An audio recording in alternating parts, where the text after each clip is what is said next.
Hello नमस्कार। आप लोग कैसे हैं? आई होप आप सभी अच्छे होंगे एवं स्वस्थ होंगे। तो आज के इस वीडियो में हम क्लास 10th साइंस में आज हम क्या देखेंगे कि आपको कितना तैयार कर लेना है और क्या क्या पढ़ लेना है जिससे आप बोर्ड एग्जाम में 70 में 70 नंबर लेकर आएँ। तो ये यूपी बोर्ड एग्जाम के लिए है। आपको क्या क्या पढ़ना है ये मैं बताने वाला हूँ, आप देख कर समझ लेंगे और ये बहुत ही ज़रूरी है। मैं ये भी बताऊँगा कि विज्ञान की तैयारी आपको कैसे करना है और कौन कौन सी चीज़ें हैं जिनको आपको पढ़ना है। तो आप पूरी वीडियो देखेंगे और समझेंगे, क्योंकि अगर आप सिलेबस से बाहर पढ़ेंगे तो कोई फ़ायदा नहीं है। अगर आप सिलेबस में जितना पूछा जाएगा उतना ही पढ़ेंगे तो ये आपके लिए अच्छी बात है। तो आइए देखते हैं। पार्ट 1 हम केमिस्ट्री देखेंगे कि आपको क्या क्या पढ़ना है। केमिस्ट्री 20 नंबर में पूछी जाती है। कितने नंबर में?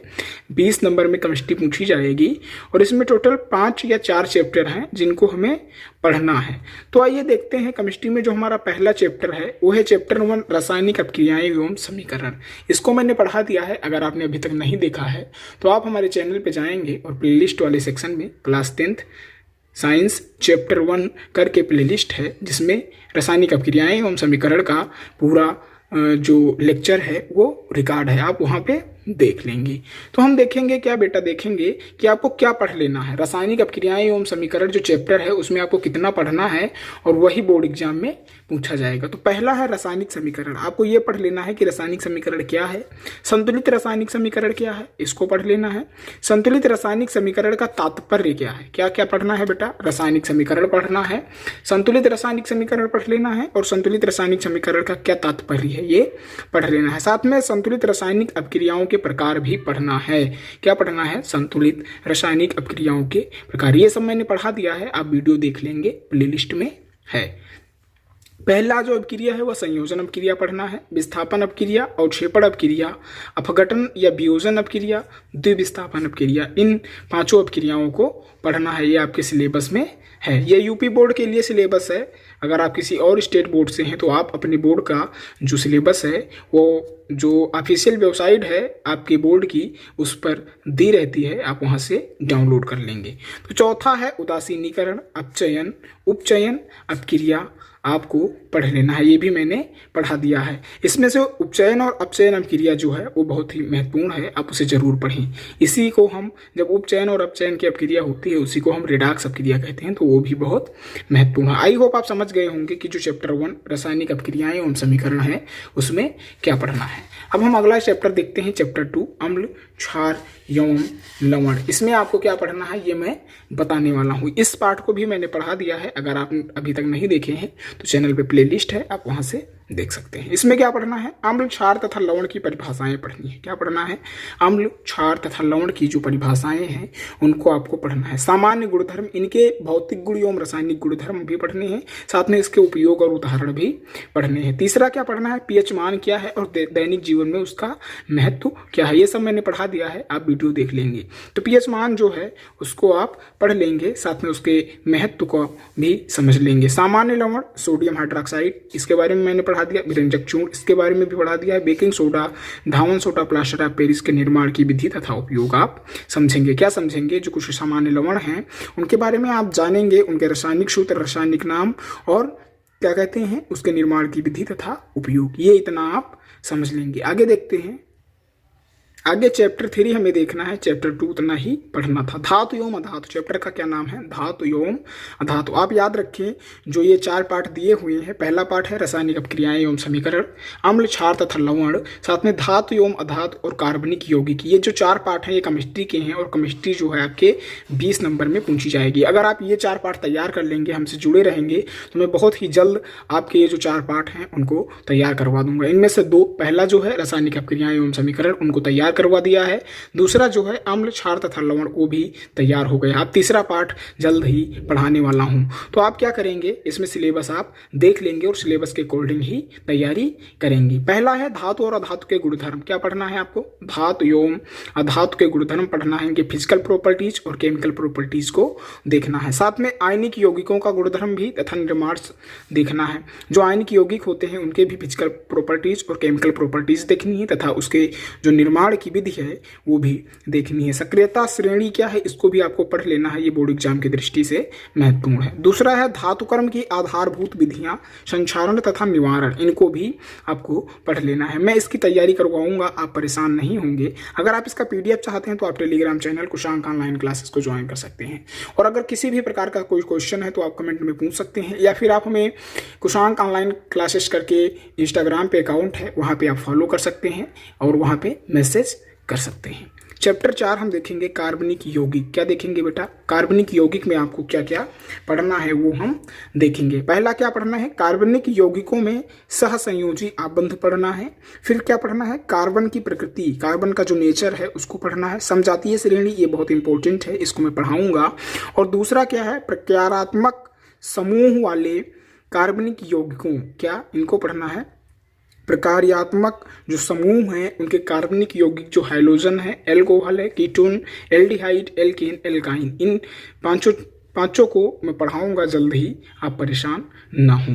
आप क्या करेंगे? आप सिलेबस को समझ लेंगे, इसके अनुसार ही तैयारी करेंगे। इससे बाहर पढ़ने से कोई फायदा नहीं है। ये यूपी बोर्ड के लिए है, मैं बार बार इसलिए बता रहा हूँ, कई बच्चे कमेंट करने लगते हैं कि ये किस बोर्ड के लिए है। फिर चौथा क्या पढ़ना है? संतृप्त तथा असंतृप्त हाइड्रोकार्बन में अंतर, ये बहुत ही इंपॉर्टेंट है। ये 3 नंबर में क्वेश्चन पूछा जाता है कि संतृप्त तथा असंतृप्त हाइड्रोकार्बन में अंतर बताइए। फिर क्या है बेटा? पांचवा है कार्बनिक यौगिकों के रासायनिक गुणधर्म। जो कार्बनिक यौगिक हम पढ़ेंगे उनके रासायनिक गुणधर्म, दहन, ऑक्सीकरण, संकलन, प्रतिस्थापन अपक्रियाएं, ये इतना हम पढ़ेंगे। फिर क्या पढ़ेंगे? एथेनॉल तथा एथेनोइक अम्ल के गुणधर्म तथा उपयोग भी हम जानेंगे, ये भी बहुत महत्वपूर्ण है। फिर 7वां हम पढ़ेंगे साबुन और अपमार्जक, इनके बारे में सीखेंगे। पार्टिसिपेंट देखेंगे बायोलॉजी। केमिस्ट्री हमने देख लिया, केमिस्ट्री हमारी जो है वो 20 नंबर में पूछी जाती है। वो 4 चैप्टर आपके तैयार हो जाने चाहिए जिससे आपके 20 नंबर पक्के हो जाएंगे। ये चीज़ें महत्वपूर्ण है इसलिए मैं बता रहा हूँ, ताकि आप सिलेबस से बाहर ना पढ़ें। पता चले आप सिलेबस से बाहर पढ़ रहे हैं, उसके बाद जब एग्जाम देने जाएं तो वहाँ पे पता चले वो जो आप पढ़ के गए वो आया ही नहीं। तो आप पढ़ेंगे चैप्टर 5 जीव प्रक्रम। क्या है? ये बायोलॉजी का पार्ट है जिसमें आप पढ़ेंगे जीव प्रक्रम। और जीव प्रक्रम में पढ़ेंगे सजीवों, पौधों तथा जंतुओं में पोषण, कि जो पौधे और जंतु हैं उनमें पोषण कैसे होता है इसके बारे में सीखेंगे। श्वसन अपक्रिया क्या है, श्वसन के प्रकार क्या है, ये सब सीखेंगे। परिवहन तथा उत्सर्जन की जो मूलभूत अवधारणा है इसको हम सीखेंगे। ये चैप्टर 5 था। चैप्टर 6 हम देखेंगे जंतुओं तथा पौधों में नियंत्रण एवं समन्वय, इसके बारे में हम पढ़ेंगे। इसमें क्या पढ़ेंगे? पौधों में दिशिगत, कैसे पौधों में गति होती है, दिशिगत। और फिर पादप हार्मोन पढ़ेंगे। क्या पढ़ेंगे?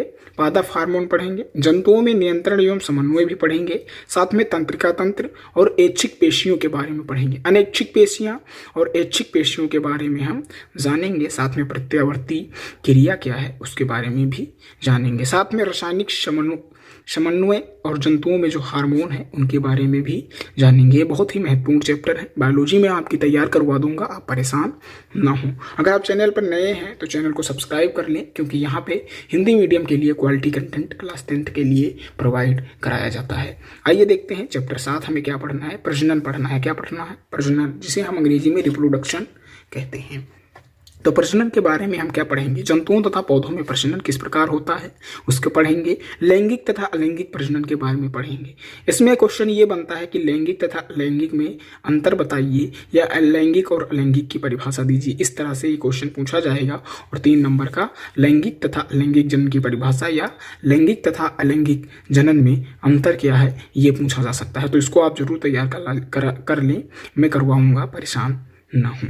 फिर क्या पढ़ना है? प्रजनन स्वास्थ्य पढ़ना है। फिर परिवार नियोजन की विधियाँ भी पढ़नी है, कि जो हमारा परिवार नियोजन होता है उसके लिए कौन कौन सी विधियाँ हैं। साथ में हमें HIV एड्स के बारे में भी पढ़ना है। एड्स के कैसे फैलता है, एड्स क्या है, और एड्स किस वायरस से फैलता है, ये सब चीज़ें हमें पढ़नी है। साथ में प्रसूति एवं जनन स्वास्थ्य भी पढ़ना है।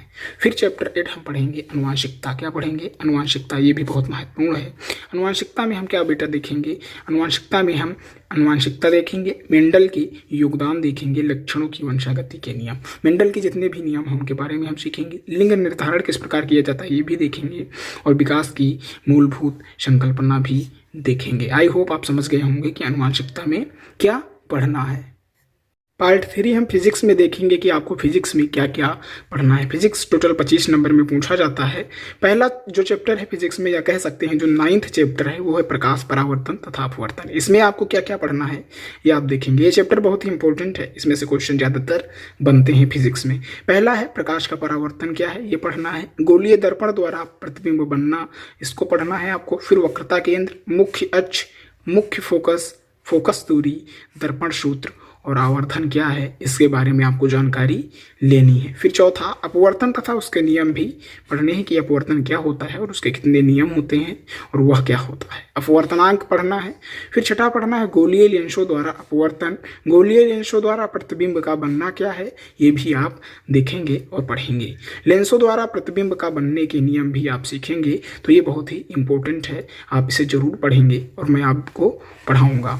लेंस सूत्र, आवर्धन, लेंस की क्षमता क्या है, इसके बारे में आप जानकारी प्राप्त करेंगे। फिर है चैप्टर 10 में आप क्या पढ़ेंगे। चैप्टर 10 का नाम है मानव नेत्र एवं रंग बिरंगा संसार। ये भी बहुत इंपॉर्टेंट है। इसमें से नेत्र का चित्र, मानव नेत्र जो है उसका चित्र का वर्णन करना आता है विस्तार से। ये प्रश्न लॉन्ग क्वेश्चन में पूछा जा सकता है।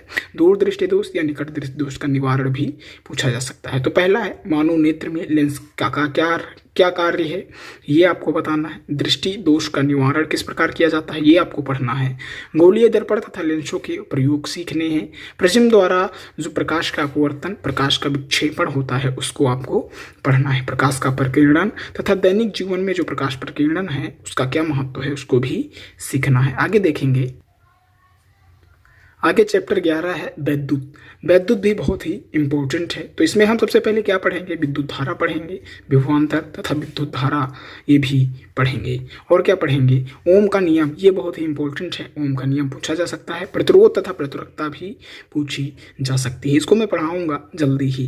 प्रतिरोधों का संयोजन क्या है और श्रेणी क्रम तथा समांतर क्रम जो प्रतिरोधों का संयोजन है उसके बारे में भी आपको पढ़ना होगा। एवं दैनिक जीवन में उसके उपयोग भी आपको बताने होंगे। फिर क्या पढ़ना होगा, विद्युत धारा का उष्मीय प्रभाव क्या है, ये और उसके उपयोग भी पढ़ने होंगे। विद्युत शक्ति के बारे में पढ़ना होगा। PVI तथा आर में जो संबंध है उसको मैं बताऊंगा, उसको भी आपको पढ़ना होगा। तो ये विद्युत चैप्टर 11 में पढ़ना होगा, इतना टॉपिक। फिर चैप्टर 13 में विद्युत धारा का चुंबकीय प्रभाव, ये इतना टॉपिक अगर आप तैयार करते हैं तो 70 में 70 आप बोर्ड एग्जाम में पाएंगे। तो आप परेशान ना हों, जो टॉपिक मैं बता रहा हूँ उससे बाहर कुछ भी नहीं आएगा, क्योंकि पिछले साल के पेपर 2023 में मैंने जो भी चीज़ें बताई थी वही लगभग पूछी गई थी। तो पहला विद्युत धारा का जो चुंबकीय प्रभाव है उसमें आप पढ़ेंगे विद्युत धारा का चुंबकीय प्रभाव। क्षेत्र पढ़ेंगे, क्षेत्र रेखाएं जिसे बल रेखाएं कहती हैं वो भी सीखेंगे। इसी विद्युत धारावाही चालक के कारण चुंबकीय क्षेत्र ये भी पढ़ेंगे। और साथ में परिनालिका में प्रवाहित विद्युत धारा के कारण जो चुंबकीय क्षेत्र उत्पन्न होता है उसके बारे में सीखेंगे। चुंबकीय क्षेत्र में किसी विद्युत धारावाही चालक के बल के बारे में सीखेंगे। फ्लेमिंग का बाएं हाथ का नियम और विद्युत परिपथ के बारे में जानेंगे। ये चैप्टर भी बहुत महत्वपूर्ण है फिजिक्स में। आखिरी चैप्टर जो 13 है वो है हमारा पर्यावरण। क्या है बेटा, हमारा पर्यावरण, इसके बारे में हमें पढ़ना है। हमारे पर्यावरण में हमारा पर्यावरण परितंत्र किस तरह है, इसके बारे में, पर्यावरणीय जो समस्याएं हैं उनके बारे में, ओजोन परत का अपक्षयन किस प्रकार, हमारा जो ओजोन परत है उसका संक्षारण किया जाना चाहिए और उसका बचाव किया जाना चाहिए, और किस प्रकार ओजोन परत हमारे लिए एक सुरक्षा कवच की भांति कार्य करता है, इसके बारे में पढ़ेंगे। अपशिष्ट उत्पादन तथा निवारण के बारे में, जैव निम्नीकरण तथा अजैव निम्नीकरण ये पदार्थ पढ़ेंगे। ये रहा हमारा 13 पार्ट हमारा पर्यावरण। ये टोटल बेटा 13 पार्ट हैं। साइंस में कितने पार्ट, 13 पार्ट हैं टोटल, 70 नंबर में आएगा। और जो आई होप आप समझ गए होंगे, सिलेबस जान गए होंगे कि आपको विज्ञान क्लास 10th साइंस में क्या क्या पढ़ना है। आप इतना ही पढ़ लेंगे तो आप बोर्ड परीक्षा में क्या कहते हैं 70 में 70 नंबर पाएंगे। अगर आप इसका PDF चाहते हैं, टेलीग्राम चैनल कुशांक ऑनलाइन क्लासेस को ज्वाइन कर सकते हैं, वहाँ से आपको PDF मिल जाएगा। अगर चैनल पे नए हैं तो सब्सक्राइब जरूर करिए, क्योंकि यहाँ पे क्वालिटी कंटेंट हिंदी मीडियम का मिलता है। तो फिर मिलते हैं अगले वीडियो में। धन्यवाद।